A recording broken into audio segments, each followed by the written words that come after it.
Oh, good morning, everybody. I'm Mike, for any of you that might be new and don't know me. For some reason, my tablet doesn't like my fingerprint. Give me a second. Hey, there's all my notes. Look at that. I love technology so much. Welcome back to our grand finale of the Summer of Love series that we've been doing this summer. If you've been with us for a while, this is our fourth year doing the Summer of Love series, and I don't think that we're ever going to quit. We did my lovely wife painted that mural on the back wall just for our Summer of Love that we were going to do, and I think Corey felt so bad for how long it took her to paint it that he couldn't paint over it, and we're just going to do the Summer of Love every year now. But the reality is, love is at the core of what Christ is trying to teach us. Love is at the core of what we should be trying to learn from our Savior. And just like any professional athlete, if you watch them, pay any attention to them, the really good guys, what do? They go back and they practice the basics over and over and over again. And we're going to do the same thing here. We are going to go back and practice the basics of following Jesus over and over and over again. And this summer that we did our Summer of Love, we tried to focus mostly, I got a little off track a couple times on my messages, but mostly we tried to focus on hospitality. Because hospitality is love in action.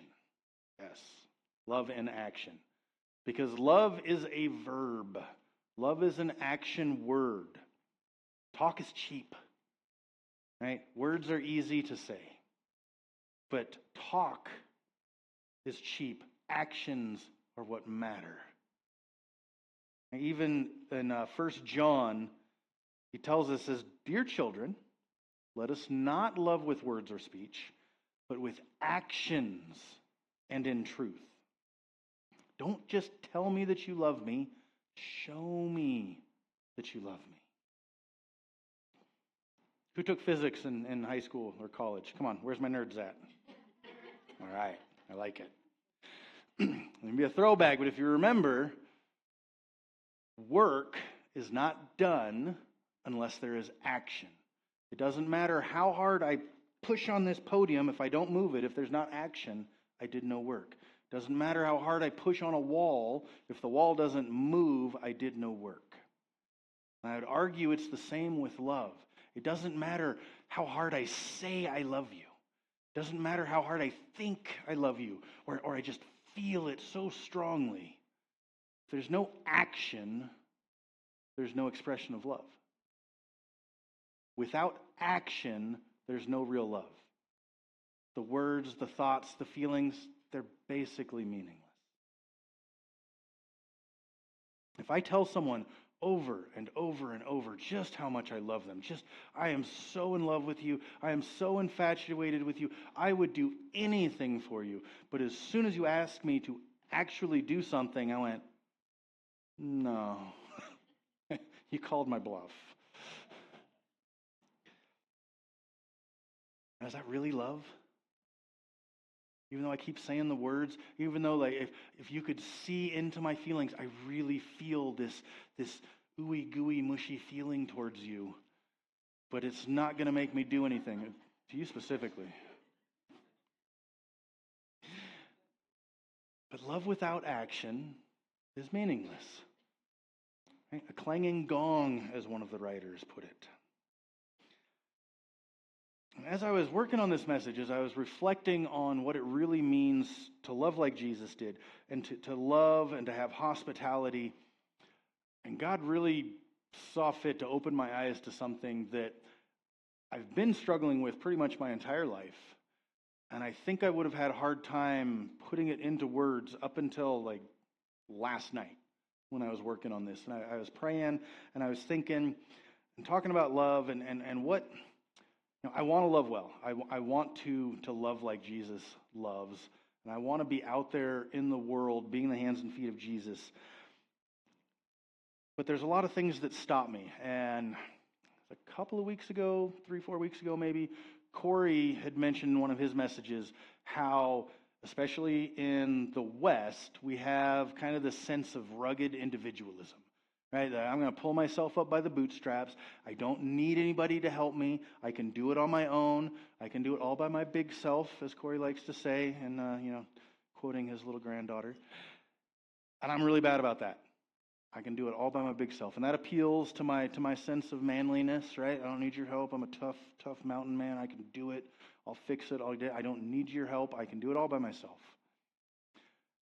And on the surface, that's kind of one of the main vectors that the enemy will use to help isolate me from people. Like, I don't need to ask for help because I'm too manly and awesome to need help from anybody. Satan's good at appealing to my ego. But here's what God opened my eyes to, and here is where I see a whole lot of work happening in my future of the other side of that coin. Because see, why would the devil attack us on one front when it can attack us on two? And I've opened up the front of ego. That's really easy. But I'm kind of on guard to that now. Right? We talk a lot about being humble and having humility here, so I try really hard. I'm like the most humble person you've ever seen.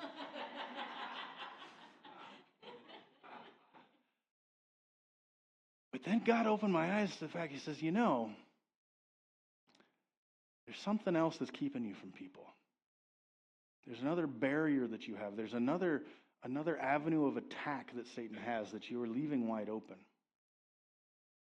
And the reality is, even though I can seem like I've got just like huge ego, big ego, I'm actually really insecure. I'm like the most insecure, confident guy you've ever seen. And that insecurity, that fear of rejection stops me in my tracks more than my ego ever has. See, what happens if I actually put myself out there and I ask for help from people who've said, no, Mike, we're friends. I love you, man. I love you, my brother. Yeah. But then I ask them, like, Saturday? You mean I can't. Saturday's like really bad for me. Saturday's not good. No, Monday's not good either. Tuesday, my whole year's full. What happens when I really need help from somebody, from people that I thought care about me, and they say no? What happens when I put myself out there and open myself up to that rejection? I don't deal with rejection well. It crushes my spirit, shuts me down pretty bad. I would rather not even risk the chance of rejection and just avoid asking you for help at all. Because that way we can both just pretend we are like the bestest of friends. We are tight. And I'm not going to test it because I'm scared of what the results of the test might be. God has started to show me how my fear of rejection has negatively impacted almost every relationship I've ever been in. I'm talking family, I'm talking spouse, I'm talking friends, I'm talking bosses. Every one of them has been negatively impacted by my fear of rejection, by my misplaced need to pretend that I'm whoever I think you want me to be. But how can you have a real relationship with someone if it's based on a facade? How can I ever be secure that someone actually cares about me if I've never even been real enough to show them who me is? If you're in a relationship that has never been tested, you have no security that it will survive a test. And if you're operating in that insecurity, you will avoid anything that will put it to the test. Because you're in the relationship for a reason. I want to be friends, spouse, whatever the relationship is. You probably want it, unless you're one of those introverts that had an extrovert just grab them and say, "You're my friend now." It happens. All us introverts, this is from an introvert, all of us introverts do need that extroverted friend that's like, "You're mine, you're my pet. I'll tell the waitress when they got your order wrong." It needs to happen. What do we do if we've been pretending the whole time, though. I'll just pretend I like whatever music you like. I like whatever fashion you like. I like whatever movies you like. We get lost in who we really are. I cannot tell you how many relationships I have self-sabotaged out of fear of a rejection that was coming, so I would pre-reject them so they couldn't reject me. Because I like, they might find out that I really don't like the Backstreet Boys. And if they find out that I don't want to go to the concert, they won't like me anymore. They might find out that I made fun of Hanson in high school. Not listen to him. Who remembers Mbop? Yes, Mbop. My sister was a big Hanson fan. Anyways, it is exhausting to live your life this way. It is so tiring to constantly be on guard and try to remember, wait, who did I tell them I was? And how is it different from who I told them who I was? What happens if they both get together and compare notes? Because I'm two different people to those two different people. What kind of lie am I going to come up to manage to make those two people fit? And heaven forbid a third person comes in. It is so tiring to constantly filter every word and every action through your perception of what other people might think of you. And the older I've gotten and the more I've dealt with people, the more I've realized most people don't think about me the way I think they think about me. I'm pretty guilty of having main character syndrome, right? I mean, it's my life. I've got to be the main character of it.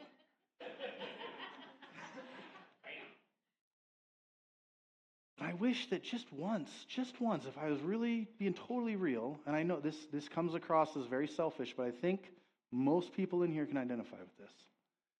Because I really wish, if you really loved me, you would stop caring about all the problems that I know you have, and you would care about my problems.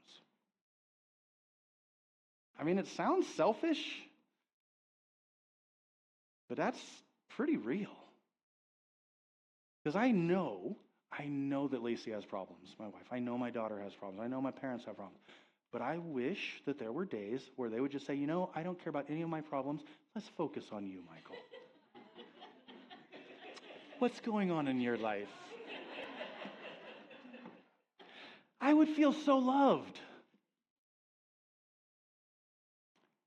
It is so validating and affirming when you realize that somebody has set aside their problems to focus on your problems. Because true love is no greater than to put down your life for someone. They're not just talking about sacrificing your life, putting your head on the chopping block for them. I'm going to sacrifice some of the time of my life and stop paying attention to the things that I'm so worried about because I know it's all about me, but I'm going to focus on you.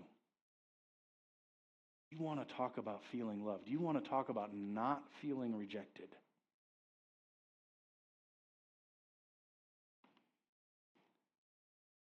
See, I've carried this fear of rejection over into my relationship with God. A few weeks ago, last time I spoke, I talked about how good I am at taking my messed up relationships that I have with messed up people in a messed up world and projecting them onto my relationship with God. Because I can't fathom how God actually loves. It is so foreign to me. What do you mean it's unconditional? Everybody has conditions. Everybody has a line that I can't cross. I've found that line with a lot of people. And I still operate out of a fear that I'm going to find that line with God. That there's going to be a point where I get just a little bit too real with God. And he finally goes, okay, I can't handle it anymore. Yeah, that's what I do. I mean, I love you all, but man, some of your problems. We've all been worn out. We've all been exhausted by somebody else. And I don't know about you, but then because I know I have felt those feelings about other people, I worry that God feels that about me. When I talk about projecting people's relationships onto God, a lot of that is projecting my screwed up approach to relationship onto God. What if God treats me the way I treat other people? That's how I approach God a lot. I mean, a lot. This fear of rejection keeps me from being real. As if somehow, and we've talked about this a number of times because it's such a real thing in my life and in my walk with God, of trying to create some secret hidden place that God can't look into, that I can put all my baggage and shame and just all my crud, and hide it there so that way I don't have to worry about God rejecting me. I don't need it. There is nothing that I can show God that, one, he isn't already aware of, why it's so hard to hold on to that and actually live that way. But also, there is nothing that I can present to God that is going to make him reject me. For a while, every time that God told me no, I felt like that was him rejecting me. Yeah, it's pretty immature. I still got some maturing to go. But just like a little kid being told no, it's like, well, you just rejected everything that I wanted. Because you told me no for something I want, that means you told me I'm bad, I'm wrong, you're rejecting me, right? All the baggage that comes with it. And it's taken me so long to understand that God telling me no is not rejecting me. That God will not reject me, but God will correct me. See, God will correct you. He will not reject you. I think many of us have been taught that God's just waiting to reject us. But that's not true. Yes, God's got a lot of things to correct us on. Some of us more than others. But God is not just waiting for his chance to reject you. God is not just waiting for his chance to go, oh, finally I can be done. And would you really want a friend who just goes along with every self-destructive whim that you might have? You really want that friend that says, oh yeah, go jump off that even taller rock. Oh yeah, you should probably keep drinking even though you keep waking up in your own vomit every morning. Oh yeah, drive faster. I like to drive fast. No, if we have a good friend, they're going to help correct us. They're going to encourage us. They're going to help guide us in the direction of becoming the best version of ourselves that we can be, not enabling the worst version of ourselves. I've had those friends. I've been that friend that is there for the wild times and is going to encourage the crazier and wilder it can be, the better. Because I was in love with the fun. But as soon as it wasn't fun anymore, I'm gone. Because, we're friends, but no. I'm not in love with you. I'm in love with the fun that we're having. And when it stops being fun, I stop being your friend. It used to be the way it operated. Fair weather friends, we've heard the term. I'll hang out with you when it's fun. I'll hang out with you when it's easy. When it gets hard, bye. Please don't call me.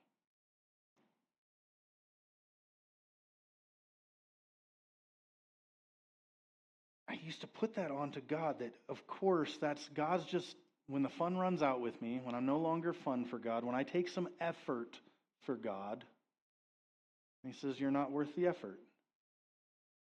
That's the rejection I've had in my life a few times. I'm sure it stems back to, my dad left, and I could cry on a psychologist's couch for days.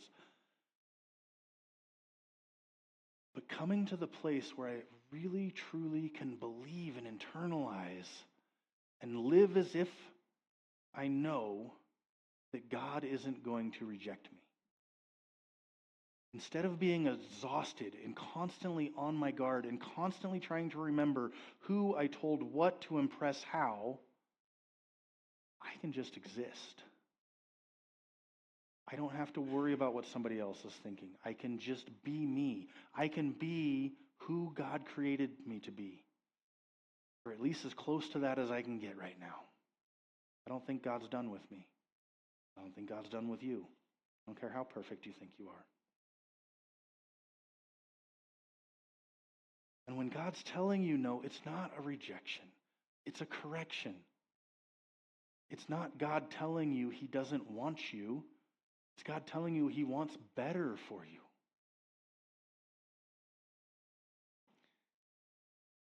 I used to think that either God didn't want me, didn't care about me, I'm not good enough to warrant his love, which is true, but yet he still loves me. That's just mind-blowing. And then I used to think that, well, there's got to be some kind of hierarchy, right? Because I know people that are way better than I am. I mean, like, way better than I am. And they got to be further up in line to get to God. Because that's how I've kind of pictured getting into heaven, is like we're all waiting in line to get into heaven, and like I'm pretty good, and you get the fast track pass if you were like a saint, then you get front of the line privileges. And I was in the Navy. I remember it used to frustrate me so bad. I was on an aircraft carrier. These things are huge. There's 6,000 people on this floating city. Twice the population of Mount Shasta on this city. And there was 2 kitchens, 2 galleys, we called it. And there was only, like, from 3:30 to 4:30 in the morning was the only time you couldn't go get food. But if you happened to be stuck there during the changing of watch at breakfast, lunch, or dinner, there was a crazy line. I mean, crazy line. And you'd be waiting in line, being a good little sailor like you're supposed to. And then you would see some guy walking past the line, everybody, because he knew one of the cooks in the galley, and you'd hear, "Yo, dog, what's up? How you doing? Hook me up." And then all of a sudden, they'd have a plate all this food that I wanted, that I've been waiting in line for, and I don't get, because I didn't know the cook, and I couldn't run up to him and say, "Hey, yo, dog, what's up? Hook me up." I used to get so mad. I like food a lot, if you can't tell. It takes a lot of food to keep this frame going. And sometimes I would feel the same way with God. Because I would feel like, I'm trying to be the good Christian. I'm trying to stand here in line, wait my turn. I'm trying not to just ask for selfish things. I'm trying to, be altruistic, even though deep down in that little closet that I don't want God to look in, I'm screaming selfish things. But I'm at least trying to pretend like I'm that good Christian, standing in line, waiting like I should, and I'm seeing all these other, not so great Christians just walk right up to God and be like, "Yo, dog, what's up? Hook me up." And he hooks them up. And I get mad because I don't realize that I've got the same connection with God. There isn't a line that we have to wait in to get to God. God is so big, we all get front of the line privileges to him. How many of you have heard Pastor Ernie, talking about how he's God's favorite? Oh, I used to hate that. Right? Because what's this insinuating? Come on. If that's your best friend, I can't be your best friend because you only have one best friend, right? It doesn't work that way with God. We have a God that is beyond the bounds of space and time. He's beyond the bounds of waiting in line for him. Our God is so big that he can give us his full attention and give you his full attention and give you his full attention and give you his full love and give you his full grace. What God gives to one of us does not take away from what he can give to another. I have operated my spiritual life as if it was a life of scarcity for so long. I can't ask you for a blessing now, God, because that might take away from the little pile of blessings that I think you have set aside for me. And I'm pretty sure it's a teeny little pile of blessings because I'm such a big piece of crap. Can't be the only one that feels that way, right? And God just laughs and says, "You have no idea how I feel about you. You don't have to pretend to get his affection. You don't have to worry about scaring him away. You can ask him to hook you up, Like, God, this is, I would feel guilty asking for things that weren't like life or death from God. I finally realized, God created our desires. Like we can put them in the wrong order or look in the wrong places to satisfy them.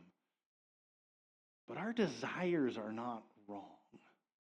And it is okay for me to want things that are kind of silly and tell God, hey God, I would really love that shiny little toy. The toy that has nothing to do with anything being better other than just me having fun. And it's okay. I struggle with that. I still do, if I'm honest. Just to ask for something for myself that's just selfish. But then I think about being a dad and how much joy I get from being able to give my kids one of those just stupid little meaningless toys that I even know, right? Okay, this is my fallen, bitter human side. Like, I'm going to give you this toy, and in 1 month, you're going to completely forget that I ever gave you this toy, and it's no good, and you want something else to keep you happy. But man, for like that 5 minutes when I first hand my kids that thing they've been begging me for, and they're so happy, and they're so excited, and it's like one of the best feelings in the world. Why wouldn't our Father want to do the same thing for us? Why wouldn't our Father want to laugh at how much joy we're getting out of a stupid little thing that spins around and lights up? Right? It's okay if you prayed to win that prize. Well, sometimes God says no to teach you a lesson.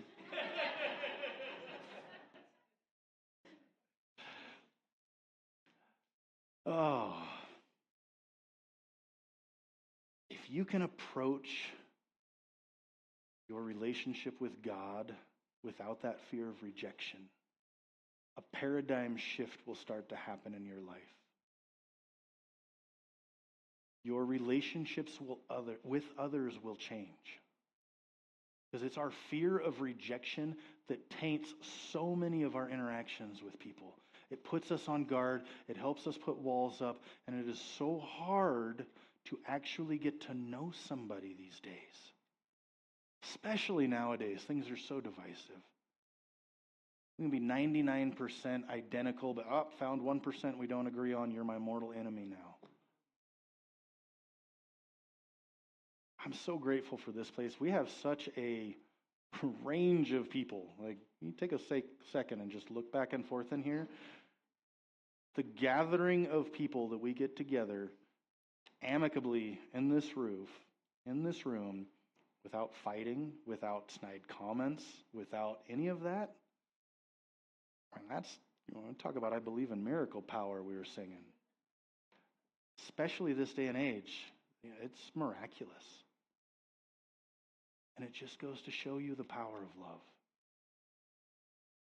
The power of seeking to live life the way Jesus would have you live it. I guarantee you there's some of you in here that are caught up in that fear of rejection. And I hope this can be just the littlest glimmer of hope for you that it's okay to give God a chance. And that my personal testimony of I have been scarred by rejection, all over the place in my past. And it took a lot for me to put myself out there and to actually say, okay, Jesus, I'm going to let you in. I've never been disappointed. Has God had to drag me a few places against my will?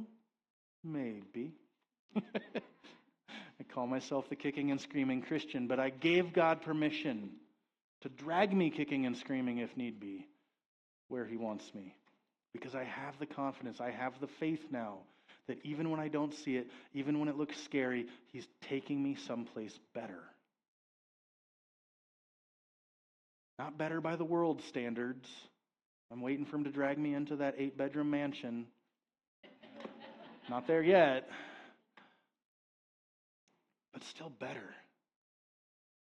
And oftentimes in the moment I don't see it. Oftentimes in the moment I'm whining and crying and complaining and asking God, please take this cup from me. But then in hindsight, God sits with me and says, do you see what we were doing now?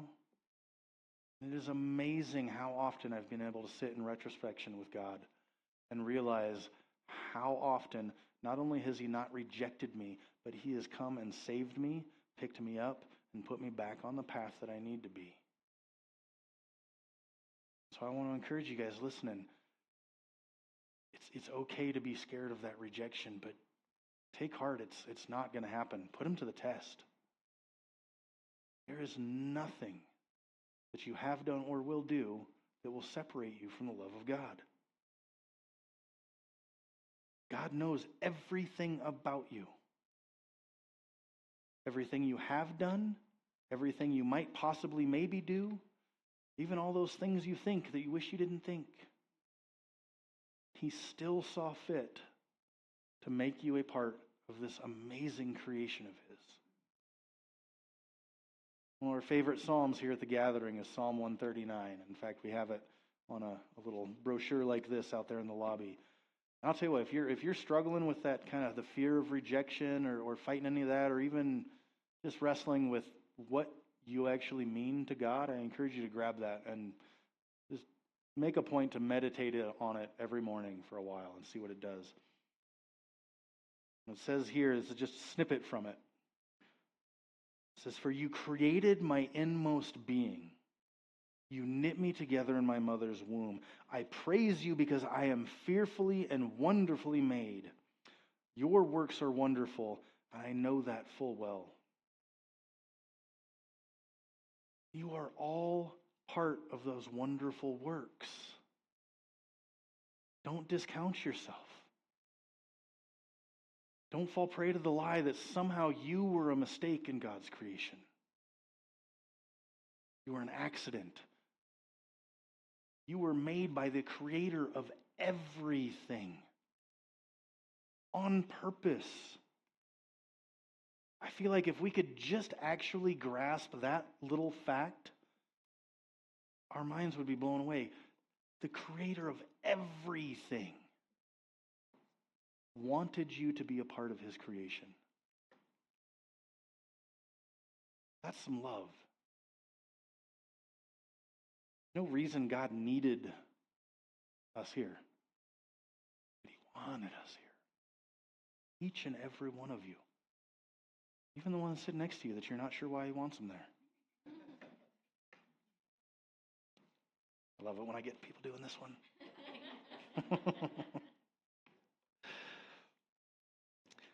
You know, fear of rejection of man pales pretty quickly when you realize you are accepted by the creator of everything. When you can be secure in your place in God's family, in your place in God's heart, you can put yourself out there without fear. Who cares if she rejected you? The God of the universe accepts you. Who cares if they don't like you? God loves you. Who cares if Jenny didn't want to go to the dance with you? God's way more awesome. Still sucked that she didn't want to go to the dance. Not saying it makes rejection not sting at all. It just doesn't last or have the weight that it does. God of the universe, the Alpha, the Omega, the beginning and the end, the great Father, the creator of it all, loves you enough to make you a part of his perfect plan. Give him a chance to prove it to you. Step out. It doesn't have to be like the step out, I'm jumping off the cliff faith, but like, I'll put my toe in the water a little bit faith, the mustard seed faith. It's okay. Just give God the tiniest chance, and he'll get to work.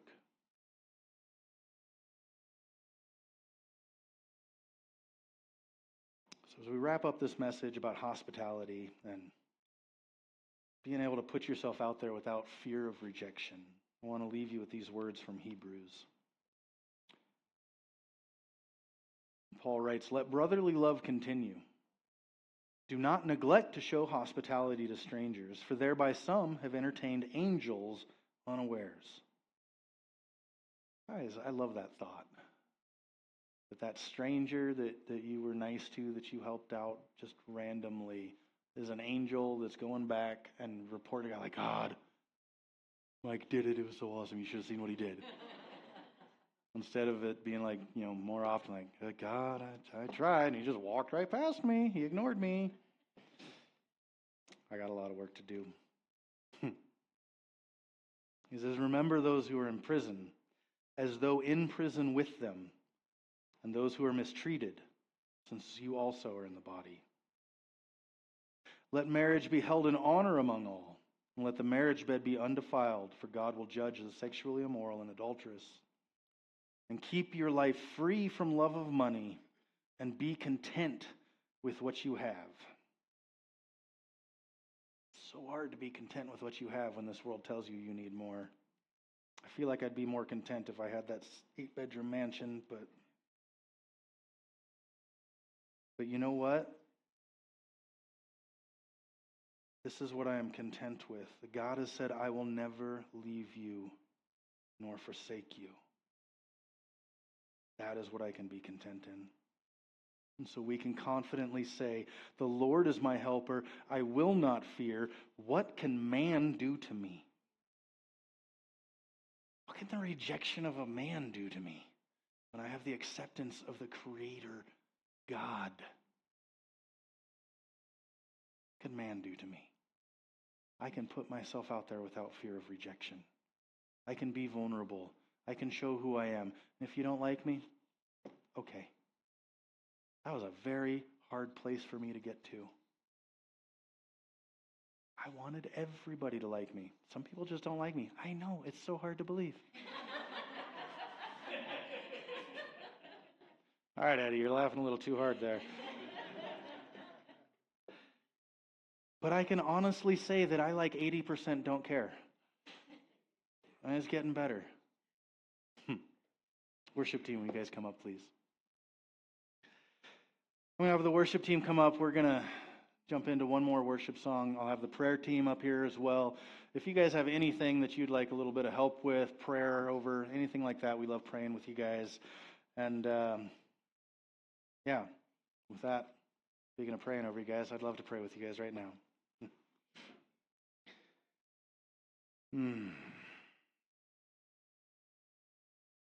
Lord, thank you for your patience with us.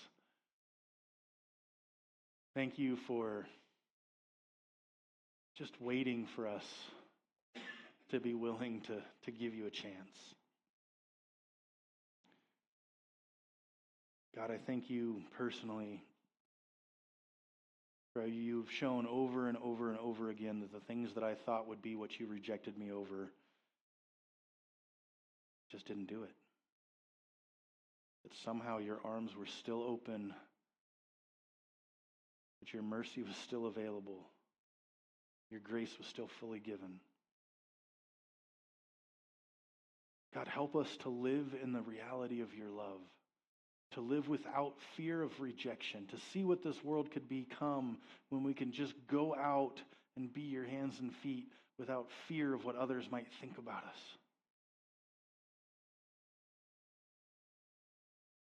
God, I pray for those listening that are just operating in that place of fear. Pray they could just let it go, put it at your feet, and see what you do with it.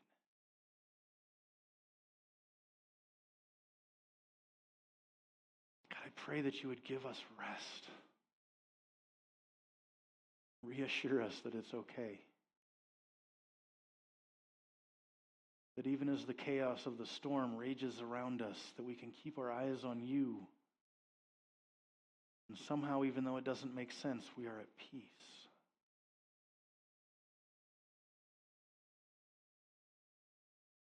God, help us to have the knowledge that you have it under control, even when we can't understand how.